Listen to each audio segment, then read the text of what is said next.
Hello aspirants, நம்ம Akash sir, MS agriculture. இன்னைக்கு நம்ம கரண்ட் அஃபேர்ஸ் தேர்ட் கிளாஸ் பார்க்க போறோம். Already 2 class FS current affairs போட்டிருப்பேன், 2 கிளாஸ் போட்டிருப்பேன். இப்போ தேர்ட் கிளாஸ் பார்க்க போறோம். இந்த சீரீஸ்ல கண்டினியூஸா இந்த கிளாஸ்ல மேல என்ன பார்க்க போறோம் அப்படின்னா, கர்நாடகாவோட ஃபுட் டிபார்ட்மெண்ட் ஒரு இந்த மந்தோட ஸ்டார்டிங்ல இருந்து நிறைய என்ஃபோர்ஸ்மெண்ட் ஆக்ஷன்ஸ் எடுத்திருக்காங்க. அதாவது நிறைய இடங்கள்ல ரைடு போடுறது, நிறைய ஹோட்டல்ஸ் ரைடு போடுறது, நிறைய வேர் ஹவுசஸ்ல ரைடு போடுறதுன்னு ரொம்ப நிறைய என்ஃபோர்ஸ்மெண்ட் ரிலேட்டடான ஆக்டிவிட்டிஸ் எடுத்திருக்காங்க. சோ அந்த ஆக்டிவிட்டில நம்ம கொஞ்சம் மெயினா எக்ஸாம் ரிலேட்டடா என்னென்ன பாயிண்ட்ஸ் பார்க்க போறோங்கிறத பார்க்க போறோம். Okay, first Bangalore food safety crack அது என்னன்னா, அதாவது பெங்களூர் எஃப்டி, அதாவது ஃபுட் டிபார்ட்மெண்ட் என்ன பண்ணிருக்காங்க அப்படின்னா, ஒரு என்ஃபோர்ஸ்மெண்ட் டிரைவ் போயிருக்காங்க. ஓகே, அதாவது ரேண்டமா நிறைய இடத்துல ரைடு பண்ணிருக்காங்க. என்ன அப்படின்னா, அதாவது food safety and drugs administration, Karnataka food safety and drug administration FDA conducted major food safety enforcement drive எங்கங்க அப்படின்னா 26 பிரீமியம் 3-ஸ்டார் அண்ட் 5-ஸ்டார் ஹோட்டல்ஸ் இன்ஸ்பெக்ட் பண்ணிருக்காங்க. And enforcement substantially extended to upstream food storage, அதாவது ஃபுட் ஸ்டோர் பண்ணிருப்பாங்க வேர் houses அந்த மாதிரி இடம், அப்படி டிஸ்ட்ரிபியூஷன் சென்டர் வந்து ஆக்சுவலா அங்க ரைடு போயிருக்காங்க. அங்க என்ன கண்டுபிடிச்சிருக்காங்கன்னா 70 kg ஆஃப் சோயா சாஸ் வந்து, அப்புறம் 10 லிட்டர்ஸ் ஆஃப் பீவரேஜஸையும் வந்து ஆக்சுவலா எக்ஸ்பைரி ஆனதை யூஸ் பண்ணிருக்காங்க. 70 kg ஆஃப் சோயா சாஸ் அப்புறம் 10 லிட்டர்ஸ் ஆஃப் த பீவரேஜஸ் வந்து எக்ஸ்பயர் ஆன ஐட்டம்ஸ் வந்து யூஸ் பண்ணிருக்காங்க அப்படிங்கறத கண்டுபிடிச்சு அதை சீஸ் பண்ணிருக்காங்க. சீஸ் பண்ண ஐட்டம்ஸ் வந்து லெபார்டரி அனலிஸ்ட் அனுப்பிச்சிருக்காங்க. ஓகே, இந்த கேஸ் ஆக்சுவலா இப்ப நமக்கு எக்ஸாம் டேட்ல எப்படி நமக்கு முக்கியம் அப்படின்னா, ஃபுட் சேஃப்டி என்போர்ஸ்மெண்ட்ங்கிறது நம்ம அதிகமா நம்ம நியூஸ்ல பாக்குறதோ இல்லைன்னா நம்ம படிக்கிறதோ ஹோட்டல்ஸ் ரெஸ்டாரண்ட்ஸ் தான் நம்ம வந்து பெருசா எஃப்எஸ் ஆஃபீஸர்ஸ் ரைடு பண்ணுவாங்க அப்படிங்கிற மாதிரி நம்ம எப்பவுமே படிச்சிருப்போம்.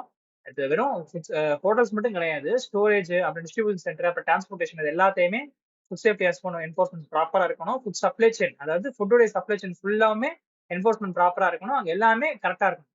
ஸோ ஓவராலா ரைட் பண்றது மாதிரி தான் இது ஆக்சுவலா இந்த இது நான் இங்க கொண்டு வந்திருக்கேன். ஓகே, இது கீழே என்னென்ன செக்ஷன்ஸ் வருது, அது யாரெல்லாம் வந்து இன்வால்வ் ஆயிருக்காங்க, என்னென்ன ஆஃபீஸர் இன்வால்வ் ஆயிருக்காங்க, அத்தாரிட்டிஸ் இன்வால்வ் ஆயிருக்காங்க, அப்புறம் என்ன ரெகுலேஷன்ஸ் இதுல மெயினா இருக்குங்கிறது நம்ம வந்து ரொம்ப சிம்பிளா பிரீஃபா தான் பார்க்க போறோம். ஓகே, ஏன்னா நிறைய வரும். ஃபர்ஸ்ட் வந்து who enforces food safety. Okay,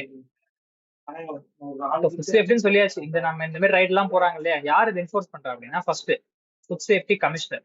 food safety commissioner அப்படிங்கிறவர் state level enforcement authority. Okay, இப்ப நம்ம ஆக்சுவலா ஓவராலா நீங்க ஃபுட் அத்தாரிட்டி இருக்கு, அதுல வந்து 22 மெம்பர்ஸ் இருப்பாங்க.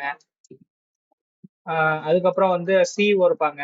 ஸோ அது இல்லாம ஸ்டேட்டுக்கு ஒரு கமிஷனர் இருப்பாரு. ஓகே, அது வந்து ஃபர்ஸ்ட் ஸ்டேட் லெவல்ல ஹையார்க்கியா இருக்கிறவர் இந்த ஃபுட் சேஃப்டி கமிஷனர் தான். அடுத்து ஏரியா லெவல், அதாவது டிஸ்ட்ரிக்ட் லெவல்னு சொல்லுவாங்க, ஏரியால டிஸ்ட்ரிக்ட் லெவல்னு சொல்லுவாங்க. டிஸ்ட்ரிக்ட் லெவல் ரெகுலேட்டரி அத்தாரிட்டி யாருன்னு பாத்தீங்கன்னா டெசிக்னேட்டட் ஆஃபீஸர்.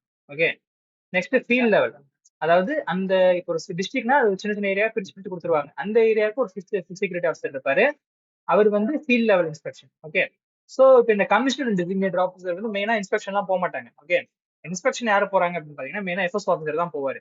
ஹோட்டல்ஸா இருக்கட்டும், ரெஸ்டாரண்டா இருக்கட்டும், இல்லைன்னா இந்த மாதிரி வேர் ஹவுசஸா இருக்கட்டும், அதுங்கெல்லாம் ரைடு போய் இன்ஸ்பெக்ட் பண்ணி சாம்பிள் கலெக்ட் பண்ணி அதை லெபார்டரிக்கு அனுப்புறது யாருன்னு பாத்தீங்கன்னா எஃப்எஸ் ஆஃபீஸர் தான்.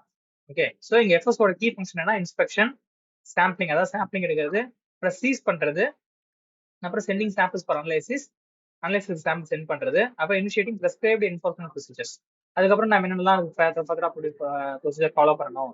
இப்போ நம்ம வந்து சாம்பிள்ஸ் எடுத்தாச்சு, அதை வந்து நம்ம லேபுக்கு அனுப்பியாச்சு, லேப்ல இருந்து வர ரிப்போர்ட் வச்சு அவங்க மேல என்ன மாதிரி ஆக்ஷன்ஸ் எடுக்கிறது அப்படிங்கிறத கொண்டு போறது, ஆக்சுவலா அதை வந்து வழிநடத்தி கொண்டு போறது. நெக்ஸ்ட் வந்து can FSO inspect the warehouses அப்படின்னு ஒரு கொஸ்டின் வருது. ஓகே, ஏன்னா எஃப்எஸ்ஓனாலே ஹோட்டல்ஸ் ரெஸ்டாரண்ட்ஸ் தானே பார்த்துருக்கோம். ஸ்டோரேஜ் ஏரியாஸ் வேர் ஹவுசஸ் கூட அவங்களால வந்து, அதாவது கிடங்கு வேர் ஹவுஸ்னா ஒண்ணு இல்லை, கிடங்கு கூட அவங்களால வந்து ஆக்சுவலா இன்ஸ்பெக்ட் பண்ண முடியுமா அப்படின்னா yes, they can inspect. FSO can inspect the places where food is manufactured stored, அதாவது ஸ்டோர் பண்ணதா இருக்கட்டும், இல்லை மேனுஃபேக்சர் பண்ற இடமா இருக்கட்டும், இல்லை ஸ்டோர் பண்ற இடமா இருக்கட்டும். ஓகே, ஸோ எல்லா இடத்துலயுமே வந்து எஃப்எஸ்ஓ வந்து ஆக்சுவலா ரைடு போகலாம், இன்ஸ்பெக்ட் பண்ணலாம். ஓகே, ஸோ எஃப்எஸ்ஓ என்னெல்லாம் செக் பண்றாங்க அப்படின்னு பார்ப்போமா. ஃபர்ஸ்ட் ஹைஜீன் சானிடேஷன் செக் பண்ணுவாங்க, அதாவது அந்த ஏரியா வந்து ஹைஜீன் சானிடேஷனா இருக்கான்ட்டு, ஸ்டோரேஜ் கண்டிஷன்ஸ் தான் ப்ராப்பரா இருக்காங்க, டெம்பரேச்சர் அந்த கோல்டு, இப்போ ஏசியில மெயின்டைன் பண்ற சில ஆப்ஷன்ஸ் எல்லாம் இருக்கும், நீட்னா அதை ப்ராப்பரா கோல்டான டெம்பரேச்சர் மெயின்டைன் பண்ணணும் இல்லையா, அந்த கண்டிஷன் எல்லாம் பர்ஃபெக்டா இருக்கா, அப்புறம் டேட் மார்க்கிங் கரெக்டா இருக்கா, லேபிளிங் கரெக்டா இருக்கா, கிராஸ் கண்டாமினேஷன் இருக்கான்னு பார்க்கணும். கிராஸ் கண்டாமினேஷன்னா இப்போ ஒரு இடம் இருக்கு, சர்ஃபேஸ்ல ஆக்சுவலா ஒரு கண்டாமினேஷன் ஒரு மைக்ரோப்ஸ் இருக்கு அப்படின்னா, இப்ப நம்ம ஒரு கண்டாமினேட்டே இல்லாத ஏரியாவை நம்ம இந்த கண்டாமினேட்டான ஏரியால வைக்கும் போது ஈஸியா இந்த கிருமிகள்லாம் பரவிடும். ஓகேவா, சோ கிருமி, அதாவது இந்த மாதிரி அதனால கிருமிகள் பரவுறது வந்து கிருமி ஒரு பொருள்ல இருந்து இன்னொரு பொருள் கிருமி பரவுறது தான் கிராஸ் கண்டாமினேஷன். அது இல்லாம இருக்கான்னு பார்க்கணும். அப்புறம் பெஸ்ட் கண்ட்ரோல் பண்ணணும், பெஸ்ட் கண்ட்ரோல்னா அந்த பூச்சி எல்லாம் கண்ட்ரோல் பண்ணணும். அப்புறம் கிளீனஸ், அப்புறம் ஃபுட் செக்ரிகேஷன், அதாவது ஃபுட் எல்லாம் சேர்ந்து போற மாதிரி இருக்கிறத கண்ட்ரோல் பண்ணணும். அப்புறம் ரெக்கார்ட்ஸ் அது எல்லாமே மெயின்டைன் பண்ணணும். இதெல்லாம் ஃபுட் செக்யூரிட்டி ஆஃபீஸ் செக் பண்ணுவாங்க வந்து ஒரு இடத்த வந்து ரைடு பண்றாங்களே. ஓகே, இப்ப ரைடு பண்ணி இன்ஸ்பெக்ட் பண்ணியாச்சு. நெக்ஸ்ட் வந்து சாம்பிளிங் அண்ட் லெபார்டரி அனாலிசிஸ் நான் பார்ப்போம். ஓகே, இப்ப இதுல சொல்ற எல்லா பாயிண்ட்டுமே நீங்க எஃப்எஸ்ஓ எக்ஸாம்ஸ்க்கு இதெல்லாம் ஆக்சுவலா ரொம்ப ரொம்ப பிரீஃப், ரொம்ப சிம்பிளா, ரொம்ப மேலாப்புல சொல்றேன். இது நீங்க டீட்டெயிலா படிக்கணும். எக்ஸாம்ஸ் டேட்டா படிக்கும்போது ரொம்ப டீட்டெயிலா பார்க்கணும். எஃப்எஸ்ஓ ஆஃபீஸரோட எல்லா ஆக்டிவிட்டிஸ் என்ன, அவர் என்னெல்லாம் ஒரு ஃபங்க்ஷன்ஸ் இருக்கு, அவர் என்னெல்லாம் வேலை பார்க்கறாருங்கிறது டீட்டெயிலா படிக்கணும் அப்படின்னா நம்ம ஃபினிக்ஸ் அகாடமில ப்ரோசஸ் போயிட்டு இருக்கு. ஸோ என்ரோல் பண்ணி அது நல்லா ஃபுல்லா தெரிஞ்சுக்கோங்க. ஓகே, இப்ப எஃப்எஸ்ஓ ஆஃபீஸரோட இன்ஸ்பெக்ஷன் அவரோட ஹோல் ஃபங்க்ஷன் இல்லாம சாம்பிளிங் நடக்குது, அப்புறம் லெபார்டரி அனலிசிஸ் நடக்குது. லெபார்டரி அனலைஸ் பண்றது யாரு? அனலைஸ் பண்றவர் பேர் ஃபுட் அனலிஸ்ட்னு சொல்லுவாங்க. அவருக்கு என்னென்ன ஆக்டிவிட்டிஸ் இருக்கு, அவருக்கு என்ன ஃபங்க்ஷன்ஸ் இருக்கு, அப்படி அனலைஸ் பண்ணி ரிப்போர்ட் வந்ததுக்கு அப்புறம் அடுத்தடுத்து என்ன போகும், அது என்னென்ன, இப்போ ஒவ்வொரு ப்ராடக்ட்டுக்கும் ஒவ்வொரு ரெகுலேஷன்ஸ் இருக்கும். அது எல்லாத்தையுமே ப்ராப்பரா ஃபுல்லா கவர் பண்ணி கிளாஸஸ் போயிட்டு இருக்கு. ஓகே, ஸோ அதை ஃபாலோ பண்ணிக்கோங்க. இப்ப நான் சிம்பிளா இப்ப எஃப்எஸ் ஆஃபீஸரோட என்ன வேலைன்னு பார்த்தாச்சு, அவர் என்ன ஃபங்க்ஷன், அவர் என்ன வேலை செய்யறாருன்னு பார்த்தாச்சு. இப்ப சாம்பிளிங் பண்ணி லெபார்டரி அனாலிசிஸ்க்கு என்னென்ன செக்ஷன்ஸ் பார்க்க போறேன். இப்போ எஃப்எஸ் ஆக்ட் இருக்கு இல்லையா, அந்த செக்ஷன்ஸ் மட்டும் நான் கொடுத்துருக்கேன்.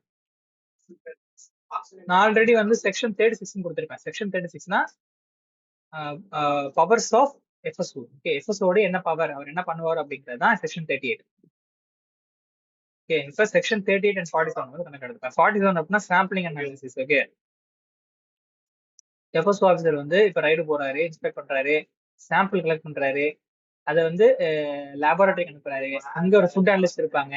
அவங்க அந்த ஃபுட்டை வந்து அனலைஸ் பண்ணி அதை வந்து செக் பண்ணி அதுல ஏதாவது கண்டாமினேட் இருக்கா அப்படிங்கிறத செக் பண்ணிட்டு ரிப்போர்ட்டை வந்து ஃபர்தரா வந்து அனுப்பிவிடுவாங்க. அந்த ரிப்போர்ட் ஃபர்தரா வந்து டிஓக்கு போகும், டெசிக்னேட் ஆஃபீஸருக்கு போகும். எஃப்எஸ்ஓக்கு வராது. அது வந்து ப்ராப்பரா தெரியணும்னா நீங்க இந்த அந்த ரெகுலேஷன், அந்த ஆக்ட், அதுக்கு என்னென்ன ஸ்டெப்ஸ் தெளிவா தெரிஞ்சுக்கணும். நீங்க போய் கிளாஸஸ் தான் அனுப்பணும். இதான் ஜஸ்ட் பிரீஃபா தான் சொல்ல முடியும். ஓகே, ஏன்னா பெரிய ப்ராசஸ் அது.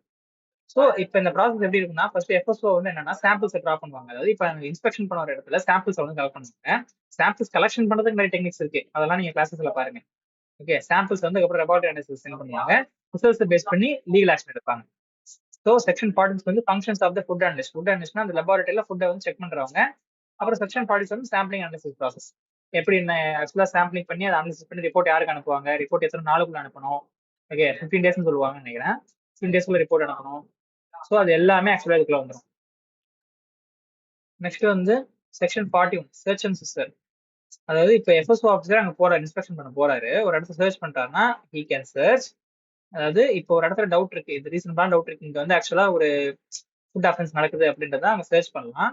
ஃபுட் அடல்ட்ரன்ஸ் அங்கேயாவது இருந்துச்சுன்னா அதை சீஸும் பண்ணிக்கலாம். ஓகே, அப்புறம் வந்து இப்படி நாம சீஸ் பண்ணி எல்லா ஆக்டிவிட்டிஸ் நடக்குது, ஃபுட் அனலிஸ்ட் போய் ரிப்போர்ட் வருது, இந்த மாதிரி அவங்க வந்து அங்க ஏதோ தப்பு நடக்குது, அங்க வந்து ஃபுட் வந்து கொஞ்சம் இல்லீகலா இருக்க ஆக்டிவிட்டிஸ் நடக்குது, எஃப்எஸ் ஆக்ட் கீழே அவங்க வரல, கம்ப்ளைண்ட்ஸா இல்ல, அவங்க வந்து கொஞ்சம் ரெகுலேட்டரி பேசிஸ்ல வரல, கொஞ்சம் வெளியே மீறாங்க, சட்டப்படி இல்லை அப்படின்னா இம்ப்ரூவ்மெண்ட் நோட்டீஸ் அனுப்புவாங்க. அதாவது அந்த பர்டிகுலர் எஃபிஓ, அதாவது ஃபுட் பிசினஸ் ஆபரேட்டர் அப்படிம்பாங்க, அவங்க வந்து ஆக்ட் அண்ட் ரெகுலேஷன்ஸ்ல கம்ப்ளை ஆகலன்னா, சட்டப்படி நடக்கல அப்படின்னா இம்ப்ரூவ்மெண்ட் நோட்டீஸ் அனுப்புவாங்க. நீங்க ஏதாவது தப்பு பண்றீங்க, அதை இம்ப்ரூவ்மெண்ட் பண்ணிக்கங்க அப்படிங்கிற இம்ப்ரூவ்மெண்ட் நோட்டீஸ் வந்து அனுப்புவாங்க. அது யாருன்னா எஸ்ஓஸ் அனுப்ப மாட்டாங்க, டிஓ அனுப்புவார். ஓகே,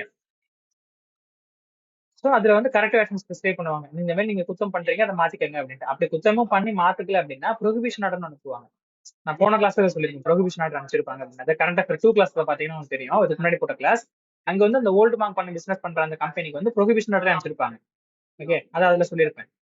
ஸோ இம்ப்ரூவ்மெண்ட் நோட்டீஸ்னா நீங்க ஏதோ தப்பு பண்றீங்க, சரி பண்ணிக்கங்கன்னு அனுப்புறது. அதுக்கு அதையும் கேட்கல, அப்பயே அவங்க தப்பு பண்றாங்க அப்படின்னா ப்ரொஹிபிஷன் ஆர்டர் அனுப்புவாங்க. ஓகே, இப்ப இது கீழே என்னென்ன இம்பார்ட்டன்ட் ரெகுலேஷன்ஸ் வரும் அப்படின்னு பாக்குறோம். ஓரளவு செக் பண்ணிருக்காங்க போது இப்ப இந்த வேற ஆஃபீஸ்ல இருக்கிற ப்ராடக்ட்ஸ் செக் பண்ணுவாங்க. என்ன பண்ணுவாங்கன்னா அது எல்லாத்துக்குமே லைசன்ஸ் இருக்கா, ரெஜிஸ்ட்ரேஷன் இருக்கா செக் பண்ணுவாங்க. அந்த எஃபிஓ ஆஃபீஸர் வந்து இப்ப இந்த வேர் ஹவுஸ் ரன் பண்றவங்களா இருக்கட்டும், இல்ல இந்த ஹோட்டல்ஸ் அந்த எல்லாத்தையும் ரன் பண்றவங்க இருக்கட்டும், அவங்க எல்லாம் ஃபுட் பிசினஸ் ஆபரேட்டரா இருக்கும் பட்சத்துல அவங்கள்ட்ட லைசன்ஸ் இருக்கா, ரெஜிஸ்ட்ரேஷன் இருக்கா அப்படின்னு பார்க்கும்போது அதுக்கான ரெகுலேஷன்ஸ் இருக்கு. இதெல்லாம் நம்ம ஆக்சுவலா நம்ம அகாடமியோட கிளாஸஸ்ல ரொம்ப டீட்டெயிலா போட்டிருக்கோம். அண்ட் புக்ஸ்லயுமே டீட்டெயிலா இருக்கு. ஓகே, நம்ம அகாடமில என்ரோல் பண்ணி புக்ஸ் வாங்குங்க, அந்த புக்ஸ்ல ரெகுலேஷன்ஸ் டீட்டெயிலா கொடுத்துருக்கேன். நெக்ஸ்ட் வந்து லேபிளிங் அண்ட் டிஸ்பிளே ரெகுலேஷன்ஸ். அதாவது அந்த ப்ராடக்ட்னா லேபிளிங் எப்படி பண்ணிருக்கணும், டிஸ்பிளே எல்லாம் எப்படி, லேபிள் வந்து எப்படி டிஸ்பிளே இருக்கணும் அப்படிங்கிறதுக்கான ரெகுலேஷன்ஸ். அப்புறம் வந்து ஃபுட் சேஃப்டி ஆடிட்டிங் ரெகுலேஷன். இந்த மாதிரி ஏகப்பட்ட ரெகுலேஷன்ஸ் இருக்கு, 22 to 28 ரெகுலேஷன்ஸ் இருக்கு. ஓகே, ஸோ எல்லா ரெகுலேஷன்ஸ்லயும் முக்கியமா நிறைய பாயிண்ட்ஸ் இருக்கும், அதை நீங்க கிளாஸ்ல போய் டீட்டெயிலா தெரிஞ்சுக்கோங்க. ஸோ எஃப்எஸ்ஓ ஆஃபீஸருடைய ஒர்க் இதுதான் இருக்கும் அப்படிங்கிறது. இப்ப அந்த கர்நாடகாவோட ஃபுட் டிபார்ட்மெண்ட் ஒரு ஒரு வேலையை செஞ்சிருக்காங்க, அவங்க வந்து ஒரு என்ஃபோர்ஸ்மெண்ட் ஆக்டிவிட்டி ஈடுபட்டிருக்காங்க. அப்படி இருந்தா அப்படி பண்றாங்கன்னா என்ன எஃப்எஸ்ஓ ஆஃபீஸர்ஸ் பண்ணுவாங்க, யார் யாரெல்லாம் இந்த இதுல இருக்க டிஓ இருக்காங்க, கமிஷனர் இருக்காங்க, எஃப்எஸ்ஓ ஆஃபீஸர் என்ன பண்றாங்க, ஸோ இப்போ சாம்பிள் கலெக்ட் பண்ணி அவங்க அடுத்து என்ன பண்றாங்க, யாருக்கு அனுப்புறாங்க அப்படிங்கிற எக்ஸ்பிளைன் பண்றதா இந்த கிளாஸ். ஸோ ஃபர்தர் அடுத்த கரண்ட் அஃபேர் கிளாஸ்ல இன்னும் நிறைய டீட்டெயிலான எக்ஸ்பிளனேஷன்ஸ் தான் பார்ப்போம். Thank you very much guys.